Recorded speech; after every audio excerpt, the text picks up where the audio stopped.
Hola, ¿qué tal? Mi nombre es Cristóforo Columbus, mejor conocido como Cristóbal Colón.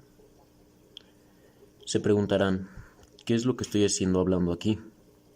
Pues, quise darme un pequeño descanso de la muerte para venir a narrarles un poco acerca de mi vida. Hay muchas cosas que se especulan sobre mí. Algunas se quedarán como enigmas y otras tal vez lograrán tener respuesta a su tiempo. Yo no he venido aquí para darles las respuestas, simplemente para narrarles los acontecimientos de mi vida. Para algunos podré ser un héroe y para otros podré ser un villano. Me pregunto, ¿cuál es tu perspectiva? Esto dependerá mucho de la historia que te hayan contado acerca de mí. Principalmente, yo soy un marino, el cual, gracias a mi ambición y hambre por las riquezas, pude llegar a hacer grandes descubrimientos, los cuales me han atribuido gran fama, como lo son el famoso descubrimiento de América. Y vaya que fue un descubrimiento para mí. Yo terminé ahí accidentalmente. Pero antes, empecemos por otra parte, ¿quieren? Ya sé, puede que sea algo tedioso, pero en este relato conocerán mi vida, la verdad sobre mi vida. Muchos historiadores de la actualidad creen que soy de origen genovés, de la República de Génova. También especulan que pude haber nacido el 31 de octubre de 1451, pero realmente creo que prefiero dejar eso como un enigma más para la historia. Un dato, algo interesante que siempre me caracterizó desde muy pequeño, es que yo siempre intenté escribir en castellano. Mas sin embargo, para poder comprender yo simplemente algunos de mis textos, les daba giros con otros idiomas. Fui un agente de una casa muy importante. Antes de embarcarme como marino, fui agente de la casa Centurione. Algún tiempo después de haber trabajado para ellos, me casé con Felipa Moniz. Era una miembro importante de aquel momento. Al igual que junto a ella, logré uno de mis hallazgos más importantes. ¿Por qué se preguntarán? Básicamente, debido a las riquezas que ella poseía, pude acelerar un poco más mi proyecto. Se preguntarán cuál proyecto. Este consistía principalmente en encontrar nuevas rutas de comercio. Al igual que gracias a ella, tuve a mi primer hijo, al cual nombré Diego Colón. Mi propósito inicial era llegar a las Indias, en Asia, para llegar a mejorar el comercio a través de otras rutas. Se preguntarán ¿de quién tuve esta influencia? Pues esta influencia proviene inicialmente de Toscanelli. Él fue un gran cartógrafo, lo cual a mí me llamó la atención, debido a que él tenía las teorías de poder llegar más rápido a Asia tomando diferentes pasajes. Pasé a través de diferentes filtros de la realeza y seres importantes de aquel tiempo para que me financiaran el proyecto. Varias veces fui rechazado, varias veces me tomaron de loco. Pensaban que lo que yo quería hacer era algo simplemente descabellado. ¿Por qué? Pues los fondos no garantizaban que las embarcaciones que yo tomara llegaran de manera correcta hacia aquellas tierras. Simplemente el hecho de que no creyeran en mí no me detuvo. Yo siempre tuve esa persistente intriga y curiosidad por saber qué era lo que había del otro lado. Sí lo podemos poner así, claro está. La primera persona con la que fui para pedir fondos fue principalmente Juan II de Portugal, un rey portugués bastante obstinado y cerrado.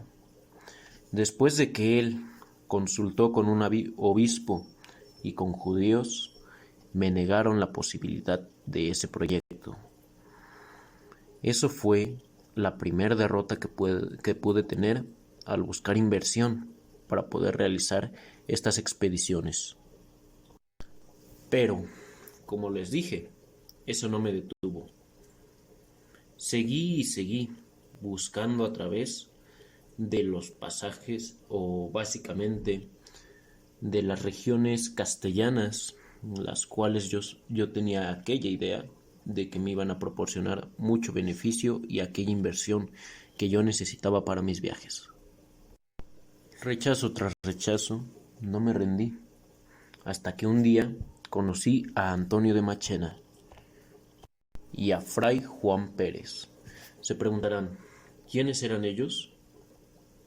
Pues gracias a ellos pude realizar mi viaje. Fueron dos eclesiásticos los cuales se portaron muy amablemente conmigo y también me contactaron con los reyes de aquel momento, los cuales tenían posesión de dirigir la religión católica. Ellos me pusieron en contacto con Fray Hernando de Talavera. Básicamente él era un hombre y fraile el cual se dedicaba a ser el confesionario de la reina Isabel de Castilla. Al principio rechazaron mi proyecto para poder embarcarme. Sin embargo, gracias a que el fraile Talavera intervino por mí, pude conseguir una audiencia con la realeza. Y gracias a esta audiencia es que yo pude proponerles aquel proyecto en el cual se llenarían de riquezas. Una vez les hablé acerca de aquel proyecto, la reina primera quedó fascinada con aquel proyecto. Sin embargo, decidió someterlo a un consejo para ver cuál podría ser el posible resultado de este proyecto. Debido a que éste podría irrumpir en el Tratado de Comercio de Alcazobas, lo cual llevaría a un muy mal fin si éste no era tratado como necesitaba ser. Lamentablemente, por cuestiones políticas, la reina durante un tiempo se quedó olvidada de mi proyecto, por lo que un inversionista llamado Fernando de Aragón se convirtió en mi principal fuente de ingresos para aquel momento. Me dieron 1.14 millones de maravedís, lo cual yo había solicitado originalmente. Con esto yo pensaba que mi embarcación iba a lograr llegar a su punto de cúspide. Se me prometió que se me daría un diezmo una vez se encuentre y conquiste aquellas tierras. Ese diezmo sería básicamente de cualquier material que se pudiera comerciar para aquel entonces. También se me dieron títulos, y entre ellos el más importante fue el de virrey, y este título podía ser heredado por parte mía a cualquier persona que yo designara de mi sangre. En Villa de Palos, gracias a que se me proporcionaron 3 carabelas, fue donde zarpé. A aquellas carabelas las llamé la Niña, la Pinta y la Santa María. Cada una de ellas teniendo un destino diferente, pero llegando junto conmigo. Sin embargo, en el retorno fue lo que nos causó una gran pérdida, se puede nombrar así. Al principio me costó mucho trabajo el poder encontrar tripulación, la cual quisiera embarcarse. Algunos eran por miedo, otros simplemente me creían descabellado. Pero gracias a los frailes de aquella época que anteriormente me habían ayudado, pude conseguir una tripulación, la cual embarcara junto conmigo hacia nuevos mares. El 12 de octubre, uno de los grumetes que me acompañaban dio el primer grito de tierra. Pero, como era de esperarse, no podría dejar que nadie más se atribuyera de mis logros, o de lo que se piensa son mis logros. ¿Por qué? Pues básicamente la corona ofreció una recompensa a aquella persona que gritara por primera vez, tierra a la vista. Obviamente, yo siendo superior de ellos, no permitiría que nadie me quitara ni una sola parte de mi riqueza, por lo que me atribuí yo mismo ese descubrimiento al gritar tierra a la vista.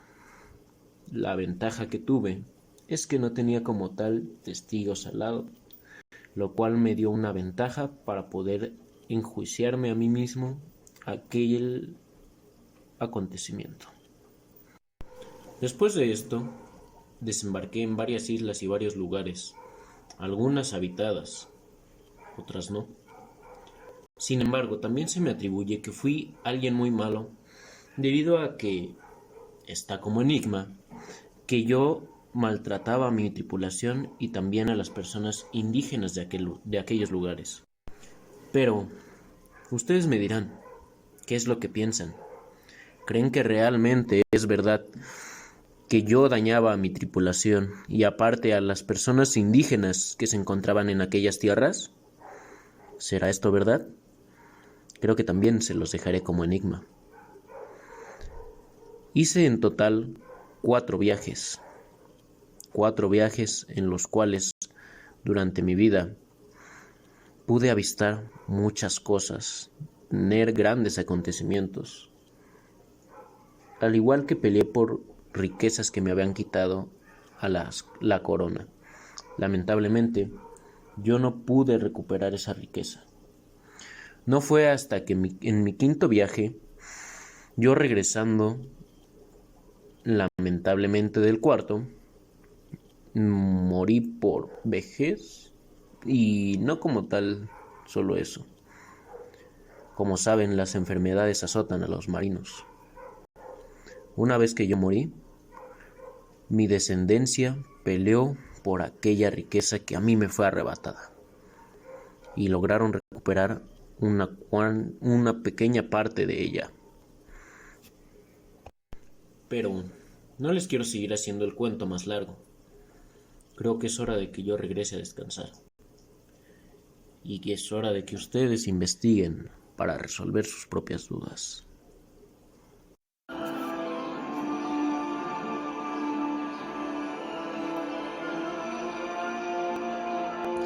Yo siempre pensé que la Tierra era redonda o tenía alguna forma de pera, hasta que empecé a tomar contacto con los grandes geógrafos que conocía.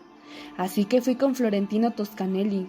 Pensaba que la Tierra era esférica y que la costa oriental de Asia podría alcanzarse fácilmente navegando hacia el oeste. Pero todo terminó cuando vi algunos cálculos erróneos que yo había hecho sobre el perímetro del globo. Pensé que Japón se encontraba a unas 2.400 millas marinas de Canarias, pero de verdad nunca pensé que Asia era inmensamente grande. Y calculaba que el océano que separaba a España de las Indias se podía navegar en unos pocos días. Había llegado al este de la India y yo afirmé que la Tierra tenía una forma de pera, siendo la circunferencia de la Tierra menor a los polos que en el Ecuador. Por eso caminé por toda la orilla de la India bordeando a África por el sur, pensando desde el hemisferio norte hacia el hemisferio sur para retomar al hemisferio norte. Era más pensar en ello. El mundo no es redondo en la forma que han descrito, sino que tiene una forma de una pera que fuese muy redonda, salvo ahí donde tiene un pezón o un punto más alto como una pelota redonda, que tuviese puesta en ella como en una teta de mujer, en cuya parte más alta de la tierra y más próxima al cielo. En esta región, debajo de la línea equinoccial, el mar oceánico, el fino oriente, donde acaban todas las tierras e islas. Yo acabé muriendo pensando que la forma de la tierra era una pera con una teta o con un pezón. Fui un navegante que salió al mar desde los 10 años y a los 15 años fui marinero. Participé en el enfrentamiento entre Renato y el rey de Aragón y Juan II por la sucesión de la corona de Nápoles. Como Portugal tenía un gran interés por los viajes marítimos, los portugueses habían llegado hasta la India rodeando el continente africano. pero a mí se me ocurrió la idea de llegar a la India por un camino más corto, atravesando el Océano Atlántico. Y le dije al rey, pero no le pareció, pues creía que ese viaje era imposible como los demás. Los hermanos Pinzón, famosos marineros, decidieron ayudarme y acompañarme. Eh, Cada uno de ellos tenía a su cargo un barco diferente. Relevaré algunos datos curiosos como fue en mi primer viaje con la Santa María, la Pinta y la Niña, que comenzó el 3 de agosto de 1492 y el 12 de octubre del mismo año, un marinero en la Pinta gritó ¡Tierra! Y mi tripulación y yo estábamos atisbando la isla de San Salvador, a 375 millas de la costa de Florida, y pude desembarcar. Durante la Nochebuena de 1492, la Santa María quedó varada en un banco de arena después de que yo me quedara dormido aquella noche. Los arrecifes de coral destrozaron el casco de la nao y obligué a evacuar la nave hacia la Niña, la única embarcación disponible.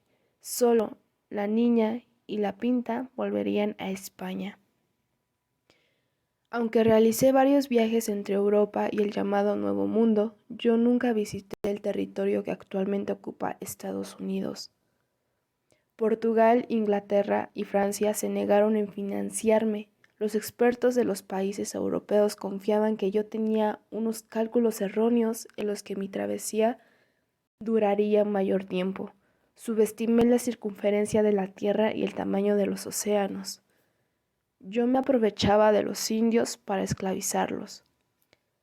Creo que soy elegido por Dios en hacer viajes del descubrimiento. Cuando por primera vez vi que el río Orinoco desembocaba en el océano, creyendo haber descubierto el Valle del Edén, y en los últimos años me vestía como un franciscano. Algo en 1902 inicié mi cuarto y último viaje al Nuevo Mundo, intentando buscar sin éxito el paso definitivo al Río Oriente. En este viaje tenía prohibido acercarme a la Española. Recorrí la costa centroamericana de Honduras, Nicaragua, Costa Rica y Panamá. En 1504 ya estaba enfermo. De ahí regresé a Castilla y reclamé sin éxito la reposición de mis privilegios perdidos. El 20 de mayo de 1506 fallecí en Valladolid sin conocer que la exploración había dado con un continente desconocido, hasta ese entonces, por los europeos de mi época, y al que se le dio el nombre de América, fruto de un error al asignar su descubrimiento a Américo Vespucio. Fallecí a causa del síndrome de Reiter, también conocido como artritis reactiva. Mis últimas palabras fueron: en tus manos, Señor, encomiendo mi espíritu. Mis restos viajaron tanto como lo hice en vida. Mi muerte fue el inicio del último viaje entre España y las Indias. Primero, mis restos fueron enterrados en esta ciudad castellana y luego en el monasterio de la Cartuja, en Sevilla, por la voluntad de mi hijo Diego, que heredó los cargos y fue virrey segundo y gobernador de la isla española. Luego, en 1542, mis restos fueron trasladados a Santo Domingo. En la caída de Cuba en manos norteamericanas, tras invadirla en la guerra hispanoamericana de 1898. Después, mis restos fueron trasladados a la Catedral de Sevilla, donde se colocaron a un elaborado catafalco. Sin embargo, en 1877 fue descubierta bajo el altar de la Catedral de Santo Domingo, también conocida como República Dominicana, una caja de plomo con una inscripción que decía Don Cristóbal Colón y contenía fragmentos de huesos y una bala. con el fin de comprobar si las reliquias trasladadas de La Habana eran falsas y los restos. Estos quedaron enterrados en la Catedral de Santo Domingo. Luego de aquel 12 de octubre de 1492, abriría una nueva etapa para la historia de la humanidad. Pretendí encontrar una nueva ruta para llegar a la India. Llegué a Guanahani, una isla del actual Bahamas. A partir de ese momento comenzaría un proceso de encuentro entre diferentes culturas. Con el apoyo de Reyes Católicos de España, firmé el 17 de abril de 1492 las capitulaciones de Santa Fe. En ese documento se me otorgaba los títulos de almirante virrey y gobernador de los territorios que ganara o descubriera durante mi vida. Además tenía derecho al diezmo de todas las mercaderías que encontrara o requisara durante el tiempo de conquista de esos territorios. Realicé 4 viajes a América, cada uno con rutas distintas que me permitió conocer nuevos caminos marítimos y encontrar nuevas tierras para colonizar. El primero de mis viajes fue entre 1492 y 1493. Durante este trayecto arribé varias islas del Caribe como Guanahani, Cuba y Santo Domingo. Mi expedición comenzó de Polos de la Frontera el 3 de agosto de 1492, compuesta por mis 3 naves, la Santa María, la Pinta y la Niña. Luego de atravesar muchas calamidades y la tripulación amenazar con un amotinamiento, el 14 de octubre de 1492, Rodrigo de Triana divisó tierra firme. Comenzaba uno de los hitos más grandes del mundo, el descubrimiento de un nuevo continente. Mi segundo viaje se extendió desde 1493 hasta 1496, donde descubrí las Antillas Menores, Dominica y Guadalupe. Pasé por San Juan del Puerto Rico y llegué a La Española. Muy cerca de ahí fundé una primera ciudad, a la cual bauticé La Isabela. Después exploré Cuba, recorrí hasta La Habana, navegué al sur y descubrí entonces Jamaica. Mi tercer viaje fue entre 1498 y 1500. En mayo de 1496 emprendí un nuevo recorrido hacia las Indias con la intención de encontrar Zipango o la costa de China. Durante este viaje descubrí la desembocadura del río Orinoco. Pensé que estaba ante una inmensa porción de tierra debido a la fuerza por la cual el río desembocaba en el mar. Ante esto afirmé que encontraría el paraíso terrenal que citaba la Biblia. Mi último viaje sucedió entre 1502 y 1504, explorando las costas de América Central, Honduras, Nicaragua, Costa Rica y Panamá. Mis embarcaciones anclaron en Isla Jamaica para regresar a España el 7 de noviembre de 1504, sin riquezas y con diversas enfermedades. Mi nombre es Américo Vespucio. Yo les relataré un poco sobre mi historia. Mi vida comenzó en 1454, en una localidad de Florencia, siendo yo de una familia acomodada. Trabajé para la poderosa familia Modesis durante muchos años. Pasado un tiempo, aquella familia me encomendó un trabajo, y comencé a laborar al servicio de Juan Otto Berante, un comerciante de barcos encargado de proveérselos a exploradores, los cuales viajaban hacia tierras recién descubiertas. Para el año de 1499 comencé mis viajes y expediciones, siendo algunas al servicio de la corona portuguesa. En cada uno de aquellos viajes dejé constancia de ellos, redactando en cartas que iban dirigidas hacia diferentes personas. Una de mis cartas más famosas fue una tierra poblada por caníbales.